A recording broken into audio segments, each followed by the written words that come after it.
Hello everybody, welcome to Snyder's Inc. and today we got a MrBallen video. And this one is the Texas Cat Lady's House of Horrors.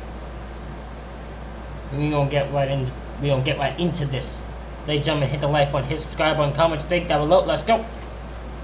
Today, we're going to look at 3 places you can't go and people who went there anyways. But before we get into today's stories, if you're a fan of the strange, dark, and mysterious delivered in story format, then you've come to the right place because that's all we do and we upload once or twice a week. So if that's of interest to you, please log on to the Like Button's Netflix account and fast forward all of their continue watching shows approximately 2 or 3 minutes. Also, please subscribe to our channel and turn on all notifications so you don't miss any of our weekly. What would be the point in that? What would be the gain in doing that? You know, I don't even know if that would even bother someone. I don't even think most people would even notice. They just keep watching. We uploads. Alright, let's get into today's stories.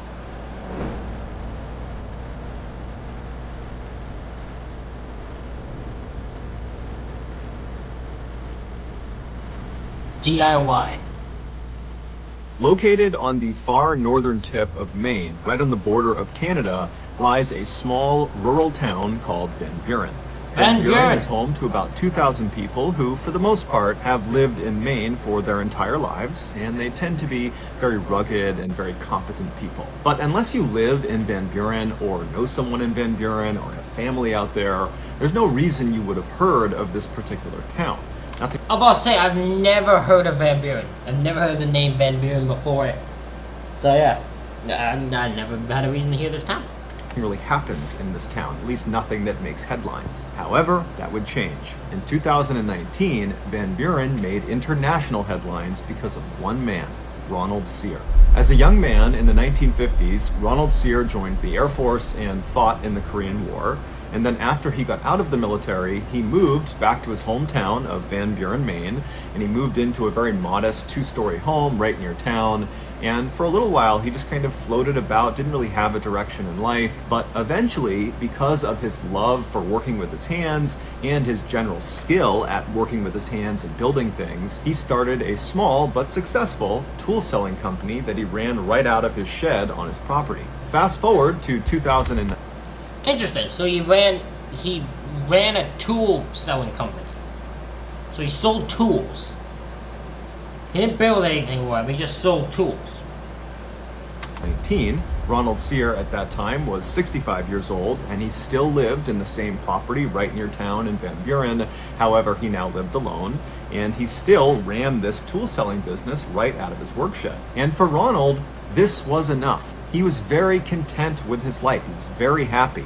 But that year, he would face a crisis. One bright, sunny morning in the summer of that year, Ronald left his house and walked over to his shed. He went inside, and right away he noticed something. Ronald kept all these bins inside of his shed that were full of all of the different tools that he would sell.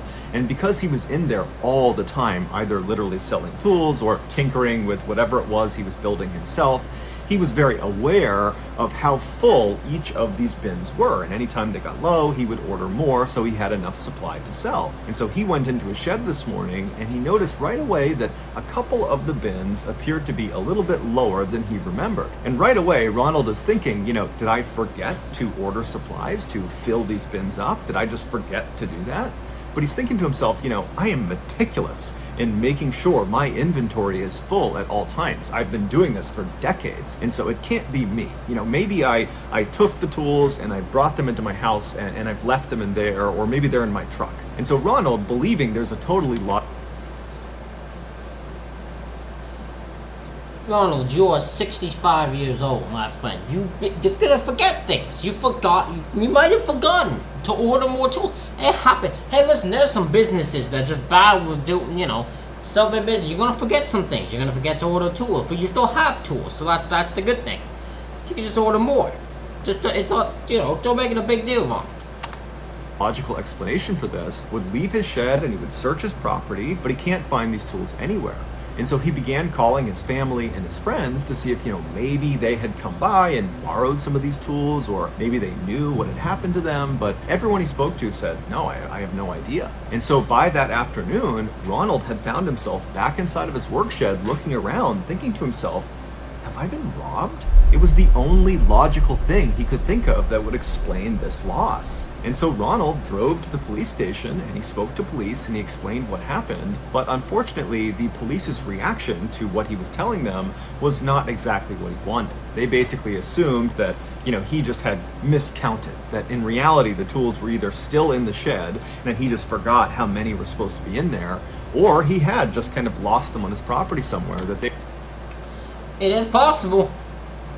That's why I feel like a police officer, I don't know if I take this too seriously. He's a 65-year-old man, and he's not even fully sure that he was robbed. He's not even fully confident. It's not like there's evidence of it. He just thinks that, like, to my memory, the tool shed, the tools are lower than they were before. So in that mindset, you're gonna just know, well, there were tools before. You know? You know what I'm saying? They might have been there. The tools might have actually been there and he just not noticed. Or he might have, like, just not remembered how much were in there.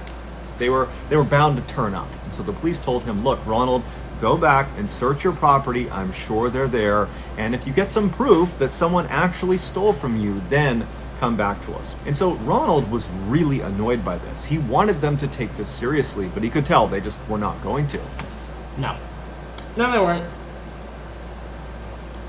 Unfortunately, because he's a 65-year-old man who could easily not have a good memory, they're not going to, because he has no actual evidence besides his own thought that he's been robbed.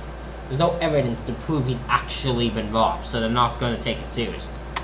So Ronald drove back to his house, he went inside, he hopped on his computer, and he began researching what other homeowners did to protect themselves from things like theft. And one of the things he came across was setting up tripwires all around the perimeter of your property. Basically, you take these thin wires and you stretch them out very tight, very low to the ground, and you anchor them on each side, and then on the wire itself, you hang little bells. And so in theory, if an intruder were to walk onto your property, they would most likely not see the tripwires on the ground and they would kick them, and that would cause the bells to ring, thereby alerting the homeowner of their presence. Ronald loved this idea, so he went out and he set up tripwires all around his property. But over the next several days, after these wires were stood up, none of the wires made any sound, and still more tools continued to go missing.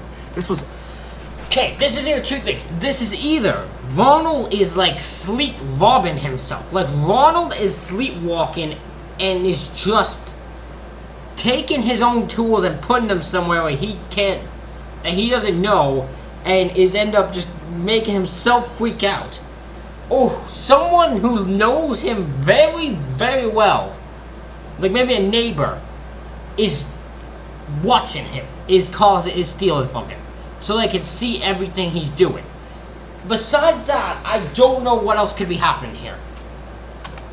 Also in spite of the fact that his shed was locked at night. And so Ronald's thinking to himself, whoever's doing this is clearly watching me and kind of monitoring what I'm doing. They must be aware of the tripwires, and they must be sneaking into the shed, at some time that I have the doors unlocked. I mean, this is a professional thief. And so as Ronald is thinking about this this is a guy who's now driving himself crazy. He is actually driving himself crazy with his own suspicions. No evidence, just suspicions, is driving himself crazy with it. Thief that is targeting him, he has the sudden fear that if he can't stop this person from breaking into his shed and taking his tools, how can he possibly protect himself against this person breaking into his home and stealing things from in there, which included all of his cash and many other valuables. And so Ronald became very fearful and decided the only thing he could do was really beef up his home security system. And so he hopped back online and he began Googling other ways to protect your property. And after... Wait a minute, I saw something. This is in 2018, right? Why has Ronald not just bought security cameras? Ronald, this is 2018, 2019. Security cameras existed. Why on earth does he not have security cameras and place them around the property, especially the tool shed? Every area, just do multiple different areas, do one inside of it too, just to make sure that it's, it catches someone actually entering it. Why on earth is he doing tripwires and shit like that?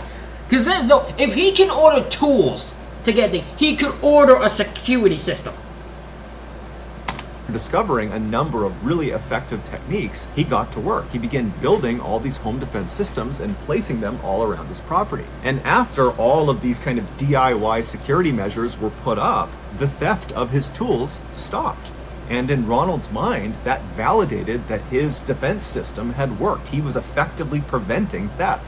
But this would not be the end of his troubles. Fast forward to Thanksgiving that year, so November 28th, and the Van Buren police got a very frantic phone call from Ronald. He was totally hysterical, he wasn't really making sense, and the police, they tried to understand what was going on, but all they could get from Ronald was that he was requesting police to come to his residence immediately. And so the police, they hang up and they're thinking, okay, we know Ronald was dealing with a potential thief.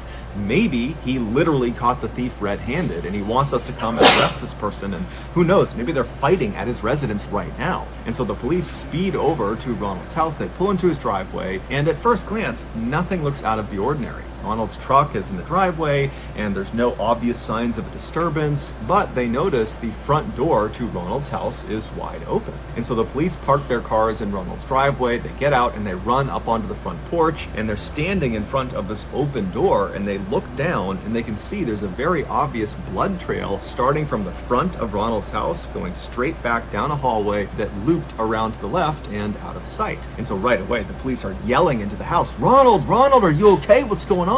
And somewhere deep inside of the house, they hear what sounds like Ronald make a kind of guttural sound. And so immediately this tips the police that more than likely Ronald has been hurt, and he likely is the one who made this blood trail. And so the police draw their guns and they go inside of Ronald's house, not really sure what they're going to find. They don't know if there's some intruder or attacker or someone in here that's harmed Ronald, but they make their way down this hall following the blood trail. They turn the corner, and then sitting at the end of the blood trail is Ronald. He's sitting down with his back to some cabinets in the kitchen, and he's clutching his midsection. He is covered in blood. He's completely pale. And so right away, the officers call in backup, but then as a security measure, they search the rest of the first floor to make sure there is no other person here. There was no one on the first floor. They went to the second floor. They peeked around up there. They didn't see anyone. So they rushed back down to Ronald, who's still just sitting there, and they begin administering first aid, and they're trying to get him to explain what happened. How did you get hurt? But Ronald is clearly in shock. He's kind of in a daze. He's not making sense. And then by the time the paramedics showed up, just a couple of minutes later,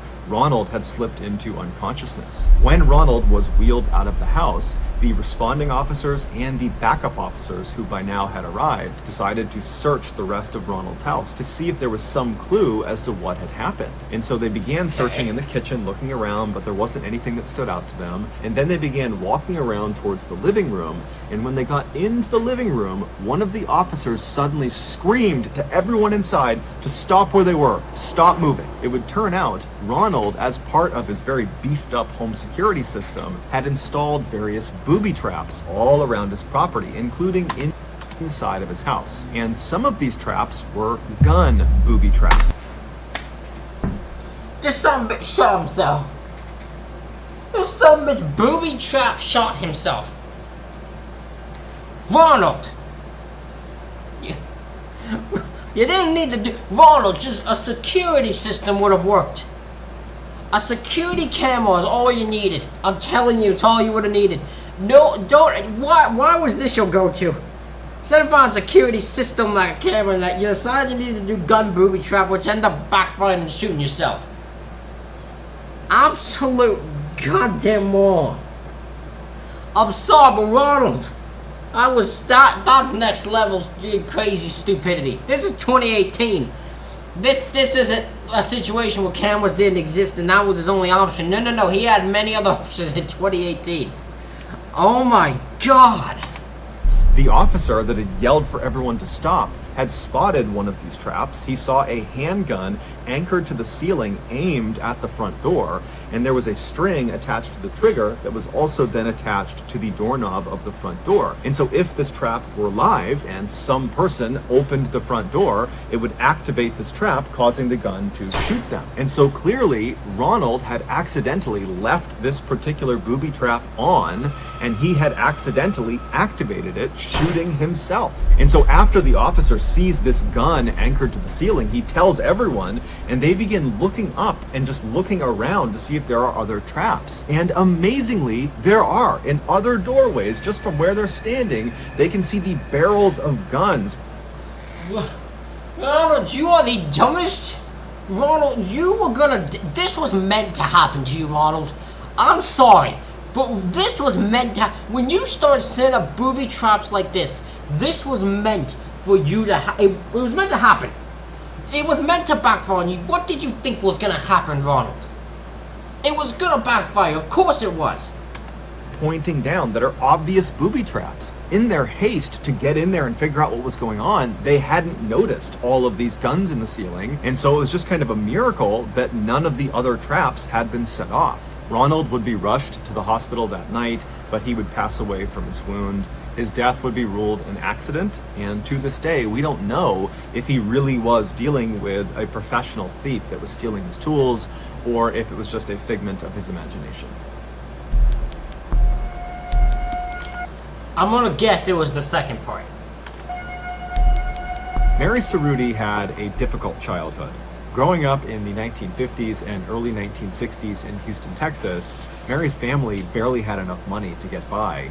And then by the time Mary was 21, both of her parents had passed away, leaving her with nothing. After their deaths, Mary kind of bounced around Houston, going from one low-paying job to the next. And then eventually she met a man that she fell madly in love with, and they got married, but unfortunately that marriage would end in divorce. After Mary got over that heartbreak, she would meet another man who she would also fall in love with, and they would get married too, but like her first marriage, this one also ended in divorce. At this point, Mary was so dead. Mary, you shouldn't be getting married. It just ain't meant to happen. Hold on a second. I got it.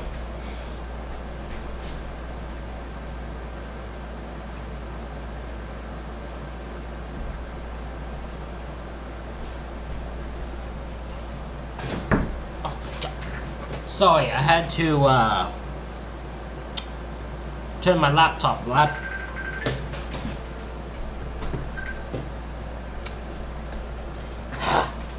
People are annoying me. Anyways, I had to turn my laptop back on because that's where I do my editing. So I had to make sure it was on now for when I edit this video. Devastated by yet another heartbreak, that she just kind of accepted that she was not gonna get married again. She was not gonna have a family of her own. But she didn't let this get her down. Instead, she kind of embraced her life as a loner.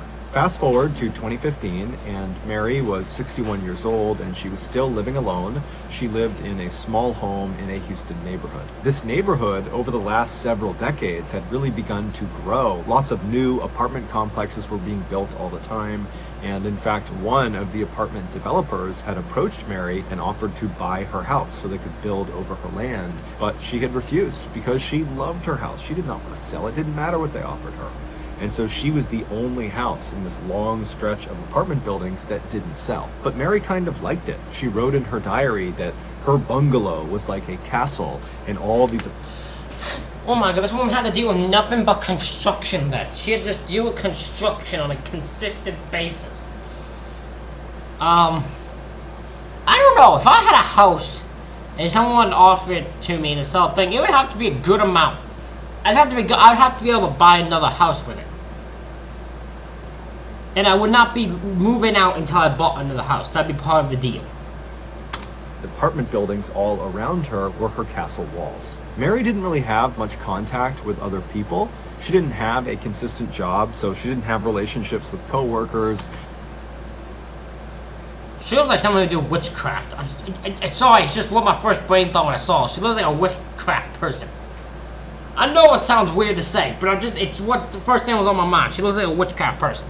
She didn't have much contact, if any, with her living family, and she really didn't have any friends, with the exception of one woman who was in town who owned an arts and crafts shop, who Mary would periodically go into town and say hello to. But despite all that, Mary was not lonely. She had lots and lots of cats, and she loved cats. See, now I know the reason why this woman was never going to get married again. She's going to end up single. She crazy. She a cat lady. Listen, you gotta watch for cat ladies. They're crazy. Cat lady. There's a reason they're called crazy cat ladies, because they're They got too many cats. Like, you know what I mean? They got too many cats. Anytime she saw a stray cat out in the neighborhood, Mary would get the cat food and water, and then eventually would try to... Let's put it this way. You never hear someone say they're a crazy dog lady. You never hear people saying they have like a bunch of different dogs. You know what I'm saying? Because dogs, you're meant to have only a few. You're meant to have 1 or 2, maybe 3 at the most. You ain't gonna get like 14, you ain't gonna have like 10 or so dogs. It just ain't gonna happen unless you're a breeder. But even then, you're trying to get rid of the dogs. You ain't gonna keep the dogs. Coax the cat to come into her house, and then when it did, she would win the cat's trust, and then she would give it a place to live, and she would feed it and take care of it. And so before long, she had dozens of cats living in the house with her. And so these cats kind of became Mary's best friends, and so she rarely left the house, if ever. She mostly just stayed in the house with them. In February of that year, one of Mary's neighbors happened to be walking by her property, and they looked over and they saw a stack of mail had grown on her front porch, indicating that Mary had not opened her door to get her mail. And this neighbor also noticed that while Mary's property did tend to get a little bit overgrown with the trees and the grass, it was exceptionally overgrown, like no one was even trying to take care of it. And so this neighbor was concerned that maybe something had happened to Mary, and so they opened up her fence, they walked across the yard, they went up onto the porch, and they knocked on the front door, but it was silent. And so this neighbor kind of leaned over and looked in the window that was just to the left of the door to see if maybe they could look inside, but there was a curtain drawn across that window, so they couldn't see anything. And so the neighbor tried knocking on the door one more time, but again, met with silence. And so after standing there for a minute, the neighbor left the front porch and walked around to the side of the house to see if maybe they could look in one of those windows, but when they went around to the side, those windows were covered with curtains too. So the neighbor walked back to the front of the property and just stood there looking at the house, wondering what they should do. And something told them that something's off, something's wrong, someone needs to make sure Mary really is okay. Someone needs to get inside of this house. And so the neighbor called the Houston police and explained the situation. A few minutes later, the Houston police arrived, and they too went right up onto Mary's porch. They knocked on her door. It was met with silence. And so after that, the police talked to one of the other neighbors and got a key that Mary had apparently given them previously. And the police went back to Mary's front door. They used the key. They unlocked the door. They opened it up, and right away... I wonder what causes someone to give their neighbors keys to their place? Is it, hey, in case something happens to me, here's a spare key to give to people? Is this just, hey, if you want to come visit, here's a key to my place, just walk on in? What is this? Away, they were hit with this horrible smell coming from inside the house. The police pushed the door the rest of the way open, and they stepped inside and they yelled out for Mary, but it was silent. And then before the police even began walking around looking for her, they looked off to their left and the right inside of the house, and they saw there were all these dead cats all over the ground. And so the Houston police didn't know what happened to Mary. Whatever has happened, she clearly has caused neglect to her cats. If she just up and left, she left the cats and now they're all dead. It could be possible the cats turned on her and they all died from her eating her. I don't know. But right away they're thinking, okay, we've seen scenarios like this before where someone who lives alone that no one really checks on dies unexpectedly, and then when they pass away, all of their pets are trapped in the house, they're not getting fed, and so they pass away too. And so the police at this point are fully expecting to find Mary's dead body somewhere in the house, and so they begin walking through the house looking for it. But after searching the house top to bottom, they could not find Mary. And so the police leave Mary's house, and at this point there are people outside gathered because they see the police cars. And so the police grabbed a couple of the neighbors and they asked them, do you know anything about this woman? Did she say anything about where she was going? Did you see her leave at any point? And the consensus amongst the neighbors they spoke to was that Mary basically kept to herself. She did not travel, she didn't go anywhere, she mostly just stayed in her house with her cats. And so it was very unlikely that she would have just abandoned the property and abandoned her cats because she loved them so much. And so the police at this point are thinking, okay, she's got to be in this house somewhere. And so the police called a few more officers to the property, and the group went back inside of Mary's house, and they really looked for Mary, thinking that, maybe she slipped into a closet and that's where she passed away, or, maybe she's just hidden somewhere in the house. And so they really kind of ripped the house apart looking for her. But again, there was just nothing. And so after they finally stopped the search without finding Mary, the police contacted Mary's extended family and they asked them the same questions. Did Mary say anything about a trip she was going to take? Is there any reason she would just abandon her property? And they all would say, look, we don't talk to Mary. We don't know where she went. We have no idea. And it isn't like, this is why, as weird as it is, no one should ever make it so they don't contact anyone. Never have it where you're not in contact with anyone. Because if that happens, something happens to you, you're screwed, because no one's going to come look for you, no one's going to check up on you, no one's going to know anything about you. Don't have it where no one knows a thing about you. Always at least have someone who's aware of what's going on with you. So for a little while, the Houston police continued to search for Mary in and around Houston, but eventually, after finding nothing, the search kind of stopped, and they reached out to Mary's family and said, if you hear anything else about what happened to Mary, please let us know. Several months later, Mary's house went into foreclosure because no one was making the payments anymore, and the bank put her house up for auction. And a real estate entrepreneur in Houston bought the house up quickly, and after cleaning it out, he put it on the market to be rented out. And for the next couple of years, several tenants lived in Mary's old house, none of them staying for very long. Then in March of 2017, when the property was vacant, this young couple reached out to the landlord and said they were looking to rent, and they were hoping to potentially stay in this property for 2 or 3 years. The landlord was thrilled, and he sent over a lease for them to sign. And then once the couple had signed the lease and the property was theirs, the husband decided to just go over on his own and walk around the property and see what they would need to buy in terms of furnishings. And so the husband arrives at the property, he goes in the front door, he walks around the first floor, and then at some point he decides he wants to go up into the attic to see how much storage space they have. And so he gets underneath the trap door in the ceiling, he grabs the string and he pulls it down, revealing this folded up ladder. He flips down the lower ladder piece and puts it on the ground, and then he began climbing up. Once he got up into the attic, he stayed standing on the ladder and just kind of scanned around,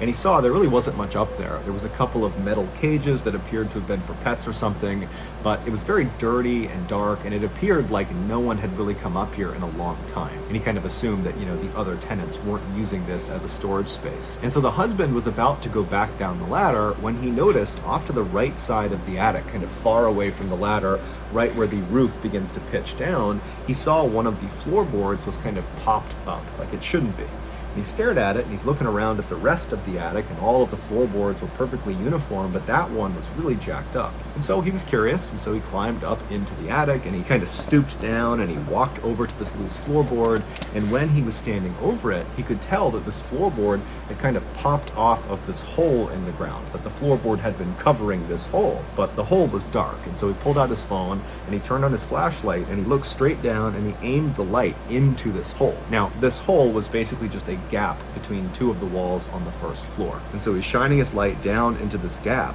and he sees at the bottom the remains of the woman the Houston police have been looking for the past 2 years, Mary Cerruti. While no one knows for sure exactly what happened to her, it's believed back in early 2015 when she went missing, she had gone... Hold on, wait, so her body was in this place for a few years? And no one... Like, multiple people stated how no one smelt her body? Because I don't think the smell of decomposition would at least fill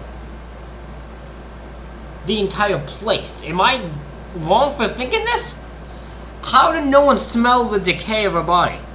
Up into the attic, where perhaps her cats liked to sunbathe off to the side of the attic because there was a big window that looked into the attic. And so she went up there to maybe feed the cats or check on the cats that were up there. And when she walked over to that side of the attic where the window looked in, she stepped on that loose floorboard and it gave out from her weight, and she kind of fell through it like a trap door and fell down into that gap between the walls. It's unlikely she was hurt from this fall, but when she stood back up again in this kind of narrow space, she would have realized very quickly that There was nowhere for her to go. You can't go left, you can't go right, and you can't get back up into the attic. It was too far up for her to reach, and there was no way for her to kind of use the walls to climb back up because the space she was in was so narrow. I mean, she could barely move. She also didn't have a cell phone on her, so she couldn't call anyone. If she screamed out, no one would have heard her because she was behind several walls of insulation.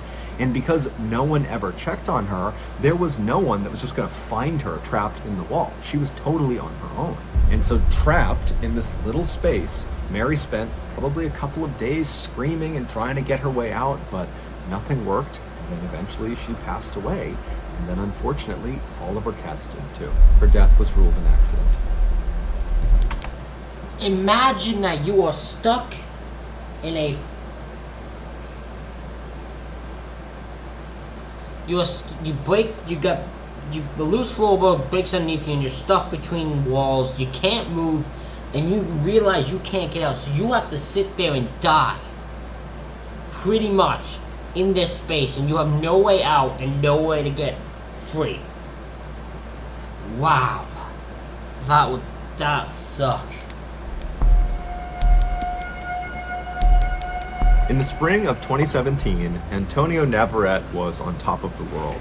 Just a year earlier, the 21-year-old Florida resident had met the love of his life, a young woman named Daisy Martinez. And now Daisy was pregnant, and so she and Antonio were very excited about starting a family together. For the time being, Antonio and Daisy were living with Antonio's parents in his hometown of Waimama, which is a quiet rural suburb just south of Tampa. But Antonio had a bright future ahead of him. Ever since he had graduated high school, he knew what he wanted to do with his life. He wanted to be an auto mechanic, and he had the skills to do it. From the time he was a toddler, he had always been obsessed with cars, breaking apart his toy cars and putting them back together. And then as he got a little bit older, he began drawing these very intricate drawings of cars that he loved or designs for new cars. And then Okay, I know people like this who are just in love of cars. I don't know people who have gone this far. They draw designs for new cars and go that far. But I just know people like, I have a brother who's just obsessed with naming cars. He can just tell you any type of vehicle and what it is, and it's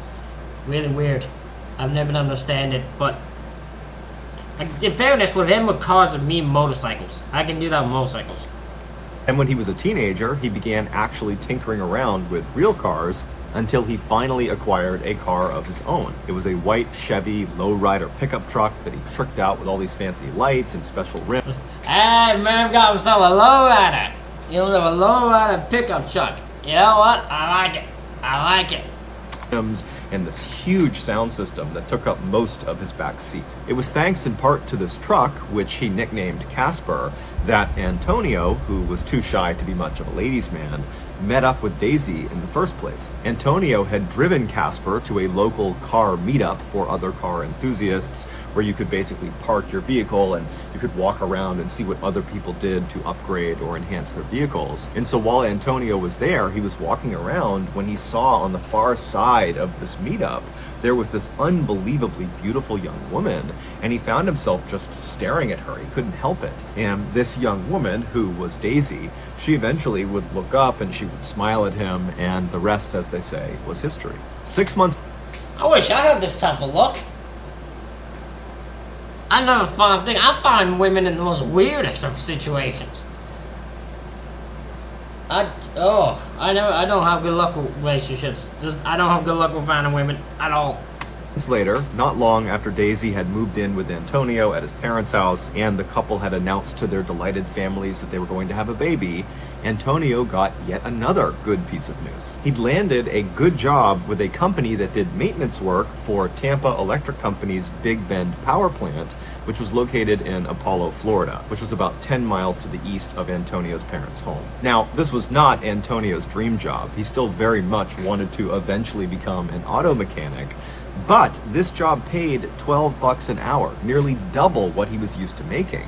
And so with this job, he and Daisy would finally be able to raise enough money to get a place of their own, hopefully before the baby arrived that fall. Also, Antonio had been told by other people who worked at this company that this was actually a really easy job, that pretty much you just rolled around on golf carts all day picking up trash. It was perfect. A few weeks later, on June 24th, Antonio found himself driving in his truck to the Big Bend power plant for his first day on the job. As he drove, he would have glanced over at the picture of Daisy he had taped to his dashboard. She was the only woman he had ever loved besides his mother. When Antonio arrived at the Big Bend power plant, he was totally amazed at just how enormous this thing was. It was basically this huge factory that sat right up against the water, and there were 4 huge smokestacks coming out of the ceiling of this factory with white smoke billowing out of them. This plant produced electricity, and they did this by burning coal. This process was done in 4 distinct units that were inside of this factory that Antonio was looking at. And each of these units is comprised of a humongous boiler, which is basically a 12-story tall oven. And so coal is low. God damn. This looks dangerous. This looks dangerous to me. I know it's normal,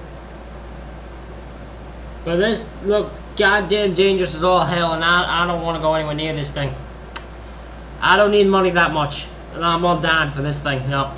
Loaded into this huge boiler, and it burns at the bottom of the boiler, creating some steam, and that steam goes up the boiler and begins to turn these huge turbines, creating the electricity, and then the steam just continues up the boiler and then out its respective smokestack into the air. In newer units, the airborne ash, which is a natural byproduct of burning coal, is captured inside of the boiler. But at Big Bend, 3 of their 4 units were built in the 1970s, so they were older models, and they did not capture the airborne ash inside the boilers. Instead, the ash would get heated up so much that it would melt and turn into a substance called slag, which basically is molten lava. Yeah. Like the stuff that comes out of volcanoes. That's what slag is. And so as this slag kind of builds up inside of the boiler, it would go through this man-sized hole at the very bottom of the boiler, and right below that hole is this 30-foot tall water tank called a cooling tank, and this red-hot slag, it basically dumps down into that water, which cools it off,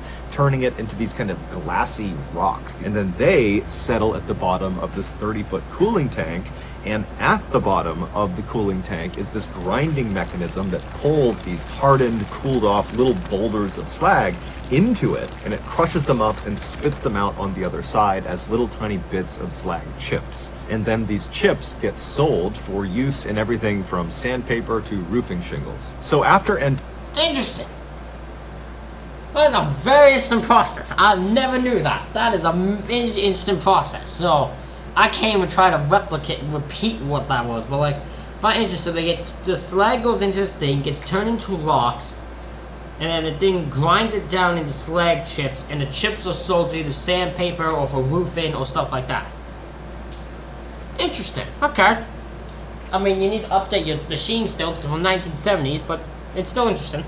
Antonio had spent several minutes just admiring this gargantuan building he would be working in. He gathered up his things, he hopped out of his truck, and he headed toward the front doors. That day, and the next couple of days, were very uneventful for Antonio. He basically just sat in a break room and watched videos about safety and training, and then when he wasn't doing that, he was out trying to navigate around the inside of this huge factory, which was basically this huge maze. And he found very quickly that it was a very hazardous place to work, as there were huge trucks moving around inside of it, it was super loud, and there was just heavy machinery operating constantly all around you. But after several days of just kind of walking around and asking people what things were, Antonio felt like he had a pretty good handle on the layout and also on what his job would entail. On Thursday, June 29th, so just 4 days into doing this new job, Antonio woke up in his parents' house in a really good mood because the next day, that Friday, Daisy was going in for an ultrasound and they were going to find out whether their baby was a boy or a girl. And he was very excited about this. And so Antonio came downstairs, he grabbed a quick bite to eat, and then he kissed Daisy on the cheek, and he headed outside into his truck and began the commute to work. A few hours later, Antonio's mother was in the grocery store when she pulled her phone out of her purse, and she noticed Antonio had called her and she missed it, but he had left a voicemail. And so she played the voicemail and then put the phone to her ear. And what she heard was quite possibly the most traumatic thing a mother could ever hear from their child. After leaving the house that morning, Antonio drove all the way to work, no problem. He parked in the lot, he went inside the building, and initially the day was like any other day. He just kind of drove around the facility and picked up trash, and that was it. But just a couple of hours into his shift, two fairly significant issues arose simultaneously inside of Unit 2. In the boiler, the slag that was building up had somehow created a sort of plug over that man-sized hole where the slag was supposed to dump into the water chamber. And so as more and more slag was being created, as the ash melted, it wasn't draining into that chamber. And so all of this slag was just building up on top of itself inside of the boiler.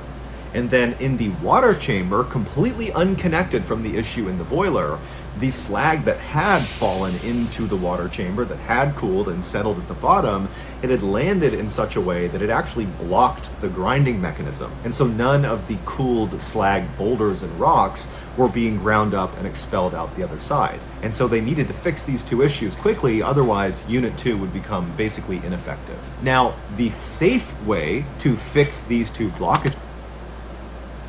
I hate when he says that, because the moment he goes, the safe way to do this means that they didn't do it the safe way.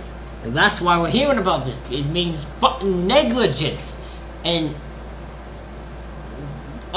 non-care about safety causes fucking death, causes suffering. Just fucking care. I don't care that you're a fucking power plant. Just care about people's safety. Care about your goddamn employees. It's not that goddamn hard. Would be to start by turning off Unit 2's boiler. And then once it was off, you could drop dynamite into the boiler itself and break up the blockage over the man-sized hole, and you could send a team into the water chamber after you drained it to chip away and move the blockage over the grinding mechanism. However, turning a boiler off at a power plant is extremely expensive. And so the Tampa Electric Company decided, the dipshits who are going to be responsible for this, you know what, let's just have them fix these blockages without turning the boiler off. And so at 4 in the afternoon, a senior plant manager rounded up 5 other employees, which included Antonio, to come with him and do these repairs inside of Unit 2. And so the plan was to empty all the water from the cooling chamber of Unit 2, and then once it was empty, they would open something called the doghouse door, which is on the outside of the cooling chamber towards the bottom. They would open that up, giving them a line of sight into the bottom of this cooling chamber where that grinding mechanism was, where all those slag rocks had kind of come to a stop on top of it, and they would fire water cannons into the bottom of this cooling chamber to attempt to dislodge these slag rocks off of the grinding mechanism. And then after they cleared that blockage, they would shut the doghouse door and they would somehow deal with the blockage inside of the boiler. But that felt like a secondary issue. They needed to make sure the grinding mechanism was...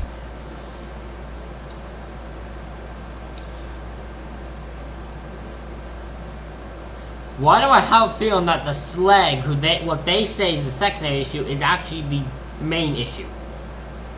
And they're just not realizing it. Because apparently the electric companies are morons. Cleared before they did anything else. Now, you need to understand that this company had asked their employees to do this type of repair before, to do it with the boiler still on, and in the past, nothing bad had ever happened, and so these 6 guys, including Antonio, must have thought this was just totally routine, that we would... No, I don't care if everyone's like, no, we do this to the top, but this is still not normal. This is not how you do it. I don't care, fire me, I'm not doing it. No way would I do this. I'm not stupid. I ain't dealing with this. No way. You're not even gonna do it correctly? No. I don't want to deal with it. Would never be asked to do something like this if it was extremely hazardous. But it would turn out what they were doing, making these repairs with the boiler still on, was quite possibly the most hazardous thing they could possibly do. Yes, it is. Plant. But either way, the 6-man team made their way over to Unit 2, and they began taking up positions with their water cannons right in front of the doghouse door. Antonio's job for this operation was actually not to be involved in getting the slag free. He was just going to be there to clean up during and after the operation. And so he stood kind of in front of the doghouse door, but maybe 10 or 15 feet back, just kind of standing back, watching the other guys do their jobs. Now, you need to understand the scale of the machinery in front of Antonio and these other men. You have the water chamber, which is 30 feet tall, and then above the water chamber is the 12-story tall boiler that is still on. So there's coal actively burning inside of it. There's red hot slag, so like lava. This is just a bad idea.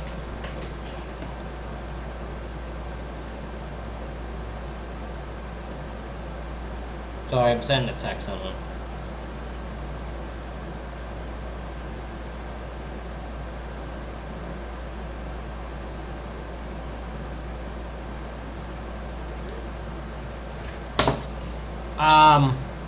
But yeah, you got coal burning, you got slag or lava literally right there. This is dangerous as it gets, and they are all of their lives are at risk immediately. The moment they start this thing. Just kind of tumbling around inside of it, and the steam inside of this boiler is well over 1,000 degrees Fahrenheit. And so they are dwarfed by this totally dangerous piece of machinery. But eventually, their operation begins. The senior plant manager has the water chamber drained, and then after it's empty, they open the doghouse door, and Antonio watched as the other 5 men took turns with their water cannons, firing them through the store at the big slag rocks that are sitting on top of the grinding mechanism. And it wasn't really working that well, but they were starting to make some progress, and Antonio likely was just kind of getting bored waiting for this to be over, because there really wasn't much for him to do, there wasn't much cleanup. And then as he's standing there, something horrible happened. Because the boiler had been left on, all that ash was still getting melted and turned into slag. And the slag was not being drained because that plug had formed over the man-sized hole in the boiler. And so you have all this slag that's building up, it's getting heavier and heavier and heavier. And about 20 minutes into their cleanup operation, the weight of all that slag broke through that plug, immediately creating an opening where all this red hot. So they broke all the weight of the slag broke the plug. So now all of this slag is burning out of this, is going to go out into that water cooler, which is empty, which is going to keep it hot. And all of them are going to burn alive. Every single one of them, none of them stand a chance. Slag, this lava came tumbling down. It rebounded on the back end of the empty water tank and shot out of the doghouse door like a tidal wave of hellfire. And in seconds, thousands of gallons of this lava-like substance was all over all 6 men. It was like a wave going over them. And then after the slag hits the ground, they were all standing in 6 inches of basically lava that stretched in 40 feet in any direction. Now, unlike trying to run in, let's say, mud or deep water where you're just kind of moving slowly, every step you take in this slag, basically your foot melts into the slag. So with every step, your shoe melts, then your skin melts, then your bones melt into this substance. And so all these men, after immediately being hit with this stuff and catching on fire, literally. And what's worse is there's nothing anyone can do. They are in a position where there's nothing anyone can do for any of them.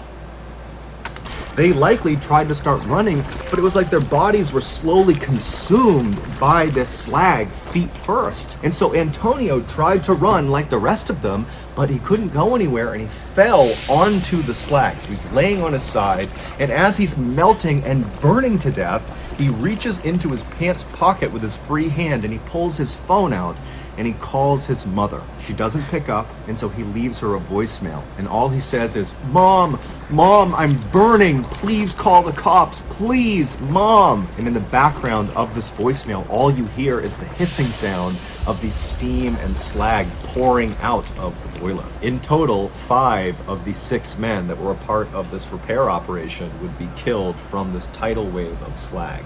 Antonio would be one of them. Tampa Electric would end up paying out a settlement to each of the families of the deceased. So that's going to do it. They just built a settlement? They should all be arrested. The people who in that facility made the decision should be arrested. They should definitely be arrested for this. What the hell? How are they not? Ladies and gentlemen, hope you all enjoy this reaction video. Let me know what you think in the comments. Hit the like button, hit the subscribe button. Thank you all for watching. I'll see you all for the next one.